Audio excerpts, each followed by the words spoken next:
Les voy a leer un cuento, cosa que casi nunca hago, pero esto es accediendo a gentiles pedidos que no viene a cuento citar.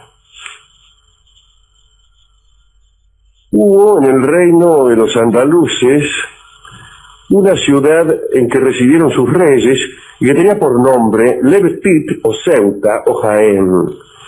Había un fuerte castillo en esa ciudad cuya puerta de 2 batientes no era para entrar ni aún para salir, sino para que la tuvieran cerrada. Cada vez que un rey fallecía y otro rey heredaba el trono altísimo, este añadía con sus manos una cerradura nueva a la puerta, hasta que fueron 24 las cerraduras, una por cada rey. Entonces sucedió que un hombre malvado, que no era de la casa real, se adueñó del poder y en lugar de añadir una cerradura, quiso que las 24 anteriores fueran abiertas para mirar el contenido de aquel castillo. El visir y los emires le suplicaron que no hiciera tal cosa y le escondieron el llavero de hierro y le dijeron que añadir una cerradura era más fácil que forzar 24, pero él repetía con astucia maravillosa: yo quiero examinar el contenido de este castillo. Entonces le ofrecieron cuantas riquezas podían acumular, en rebaños, en ídolos cristianos, en plata y oro, pero él no quiso desistir y abrió la puerta con su mano derecha, que arderá para siempre. Adentro estaban figurados los árabes en metal y en madera, sobre sus rápidos camellos y potros, con turbantes que ondeaban sobre la espalda y alfanjes suspendidos en talabartes, y la derecha lanza en la diestra. Todas esas figuras eran de bulto y proyectaban sombras en el piso, y un ciego las podía reconocer mediante el solo tacto, y las partes delanteras de los caballos no tocaban el suelo y no se caían, como si se hubieran encabritado. Gran espanto causaron en el rey esas primorosas figuras, y aún más el orden y silencio excelente que se observaba en ellas, porque todas miraban a un mismo lado, que era el poniente, y no se oía ni una voz, ni un clarín. Eso había en la primera cámara del castillo. En la segunda estaba la mesa de Solimán, hijo de David, sea para los dos la salvación, tallada en una sola piedra esmeralda, cuyo color, como se sabe, es el verde, y cuyas propiedades escondidas son indescriptibles y auténticas, porque serena las tempestades, mantiene la castidad de su portador, ahuyenta la disentería y los malos espíritus, decide favorablemente un litigio y es de gran socorro en los partos. En la tercera habitación hallaron 2 libros. Uno era negro y enseñaba las virtudes de los metales, de los talismanes y de los días, así como la preparación de venenos y contravenenos. Otro era blanco y no se pudo descifrar su enseñanza, aunque la escritura era clara. En la cuarta habitación encontraron un mapamundi, donde estaban los reinos, las ciudades, los mares, los castillos y los peligros, cada cual con su nombre verdadero y su precisa figura. En la quinta encontraron un espejo de forma circular, obra de Solimán, hijo de David, sea para los dos el perdón, cuyo precio era mucho, pues estaba hecho de diversos metales, y el que se miraba en su luna veía la cara de sus padres y sus hijos, desde el primer Adán hasta los que oirán la trompeta. La sexta pieza estaba llena de elixir, de que bastaba un solo trago para cambiar 3.000 onzas de plata en 3.000 onzas de oro. La séptima les pareció vacía y era tan larga que el más hábil de los arqueros hubiera disparado una flecha desde la puerta sin conseguir clavarla en el fondo. En la pared final vieron grabada una inscripción terrible. El rey la examinó y la entendió. Decía esto: si alguna mano abre la puerta de este castillo, los guerreros de carne, que se parecen a los guerreros de metal de la entrada, se adueñarán de este reino. Estas cosas acontecieron en el año 89 de la égida. Antes de que tocara a su fin, Tarik se apoderó de esa fortaleza y derrotó a ese rey, y vendió a sus mujeres y a sus hijos, y desoló sus tierras. Así se fueron dilatando los árabes por el reino de Andalucía, con sus higueras y praderas regadas en las que no se sufre la sed.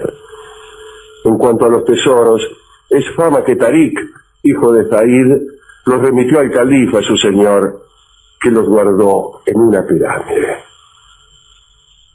Esta no es otra que la noche 272 de las 1001 noches, y te cuenta la verdadera razón de la conquista de Andalucía por los árabes. Me pareció un lindo plan. Muy lindo. Y algunos amigos me han pedido que lo leyera. La charla breve de hoy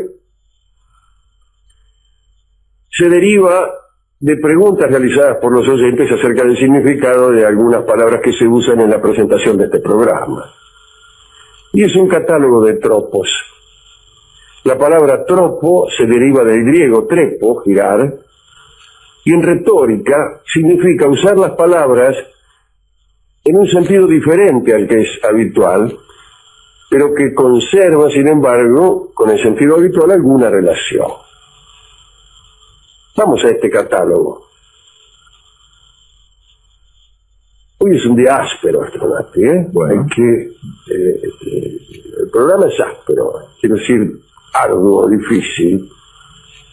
El primero y el más conocido de los tropos es la metáfora, que quiere decir algo así como llevar más allá, y como bien sabemos, consiste en trasladar el sentido recto de voces en otro figurado, en virtud de una comparación que a veces es tácita, a veces es explícita. Las perlas del rocío. Es obvio que no hay perlas en el rocío, pero las gotas de rocío parecen perlas. Las gotas de rocío son como perlas. Esa es una metáfora. A veces utilizamos metáforas sin saberlo. Este arquero es un queso. Es, si bien se mira y si mal se mira también, una metáfora. El oro de tus cabellos es una metáfora. Los limones de la princesa también podría ser, en el caso, una metáfora de voluntad. El segundo tropo es la metagoge, con perdón de la mesa puesta, que significa, o consiste, mejor dicho, en aplicar voces que significan cualidades a las cosas inanimadas. Por ejemplo, las estrellas celosas. Las estrellas celosas nos mirarán pasar. Las estrellas, naturalmente, como sabe cualquier astrónomo, no son celosas. Por el contrario, son más bien indiferentes. Cuando no auspiciantes de los amores ajenos. El campo reía también, ¿no? Todas esas cosas. También aquí usamos, cuando le aplicamos a las cosas inanimadas cualidades propias de los animales o de las personas, ¿no? Cuando decimos, este auto es de una gran 7, ante la negativa a arrancar de un vehículo, o si no, ahí estaba la carta que buscábamos muerta de risa. La carta no estaba muerta de risa, pero es un decir. Metagoge se llama. Metagoge. Cuando usted ve que alguien dice este auto, qué sé yo, como dijimos antes, las estrellas celosas, usted grita, metagoge, y a la bolsa. A mí también. La alegoría es una serie de metáforas, una metáfora continuada. Por ejemplo, en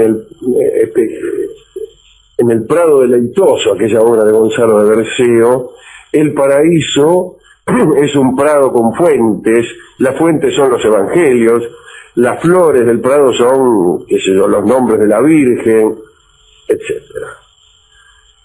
La hipálage es atribuir la virtud de una persona a una herramienta que esa persona usa. Las lámparas estudiosas de las que hablaba Lugones. Los estudiosos no eran, las estudiosas no eran las lámparas, sino en todo caso las personas que a su luz estudiaban. La cruel espada, las espadas no son crueles, en cambio sí sus portadores. Un escote atrevido, dicen por ahí, ¿no? Ya sin intención poética. Pero la atrevida es en todo caso la señora que lo lleva, o el señor que se abisma en él, con el pretexto de buscar una aceituna. Catacresis es el tropo siguiente, y la catacresis se usa para designar cosas que no tienen nombre especial. Entonces, por analogía, por parecido. Por ejemplo, los brazos de los sillones en realidad no tienen un nombre especial, y entonces uno le pone brazos, pero no son en rigor de verdad brazos. Y así la hoja de la espada, etcétera. La cola del vaso, el culo del vaso, ¿cómo se llama el final de un vaso? Exactamente. Es decir, se usa una parte del cuerpo humano, el cuello de la botella. Sí. Bueno, no es el cuello. Siguiente tropo. Hiperbatón, que es una figura consistente en invertir el orden regular de las palabras en la oración. Esto aparece mucho en el rock and roll traducido. A ver. ¿Cuál sería el orden de la oración? Bueno, primero el sujeto, después el verbo, después el complemento, suponente. Pero como el inglés suele tener una mayor cantidad de palabras agudas, es muy usual en las traducciones del rock poner en último término el verbo. Me gustaría contigo estar, no estar contigo. Bueno, eso se llama hiperbatón. En la presentación de este programa se habla de anadiplosis, que no es una señora, sino una figura consistente en repetir la palabra final de una frase al comenzar el verso siguiente. Por ejemplo, muy doliente estaba el Cid, de trabajos muy cansado de tantas guerras como por él han pasado. Mi hermano tenía una novia que nadie la tuvo. Eso también es una anadiplosis de un famoso cuyanito, ¿no? Que tiene las uñas negras, etcétera. Sí, sí. Es la novia que nadie la tuvo. La epanalepsis, también citada en el prólogo, o geminación, consiste en repetir mucho una palabra. Abenamar, moro de la morería. O la boca se inundó. Aquí tenemos la epanadiplosis, que es una figura consistente en finalizar una frase con la misma palabra con que se inició. No es muy frecuente. Vivir en sabrosos nudos y en dulces trepas vivir.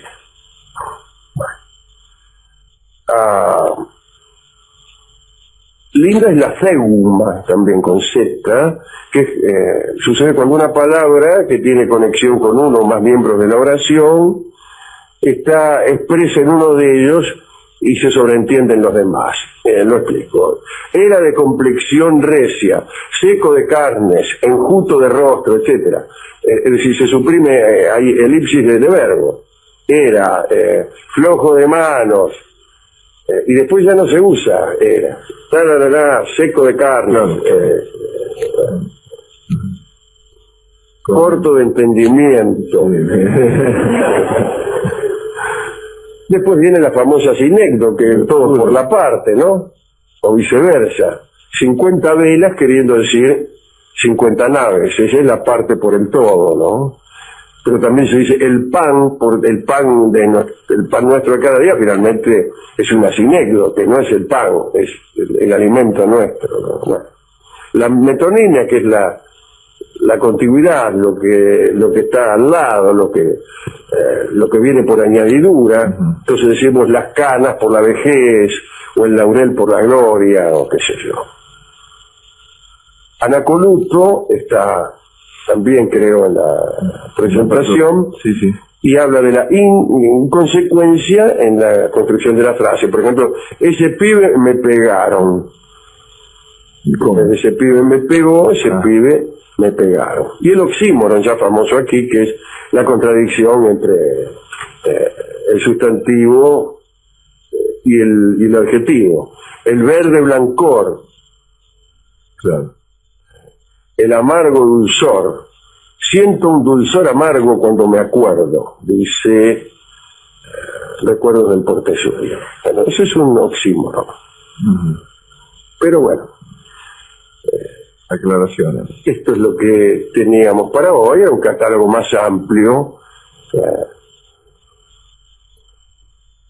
Y lo hemos hecho también para responder a algunos que nos preguntaban qué querían decir. Anadiplosis. La anadiplosis, la epanalepsis o el anacoluto.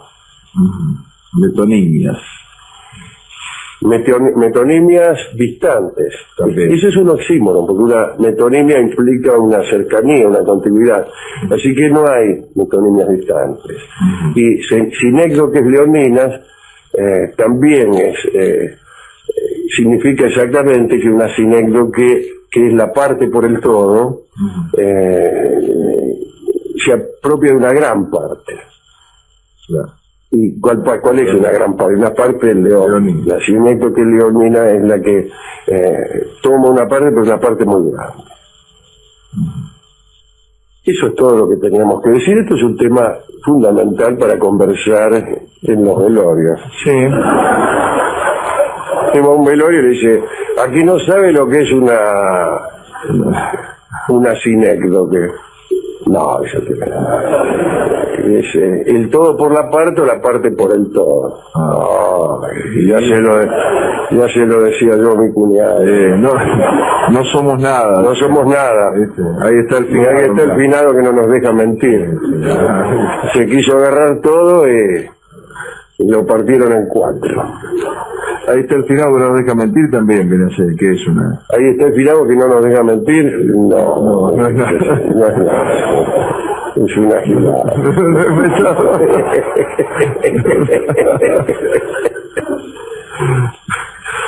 Bueno, yo es todo lo que tenía que decir.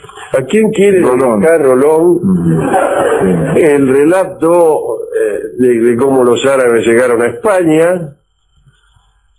O en virtud de qué milagro, qué sucesos mágicos llegaron los árabes a España, o este catálogo de tropos. Cuando no hay mina. No, si no mencionó ninguna mina en la sala inicial. Ninguna mina, salvo la de anadiplosis. La anadiplosis y la otra cuya... Bueno. Se usa mucho la metáfora en la descripción de minas, ¿no? Sí. La descripción de malas poesías, de ojos de rubí, boca de grana, ojos de mora. No, ojos de mora, sí, también. Bien. Los dos luceros. Hemos resuelto ilustrar esta charla con una hipálaje, con un tango cuyo nombre es una hipálaje. Es decir, atribuye a un objeto las virtudes de su dueño o de su usuario. El tango se llama Ojos Maulas. Maula en el sentido de cobardía, ¿no? Ojos cobardes sería. Pero los ojos no son los cobardes, sino que en todo caso, quien los posee, el propietario de esos ojos. Ojos Maulas se llama este tango y lo escucharemos en la versión clásica de Carlos Gardel. Adelante.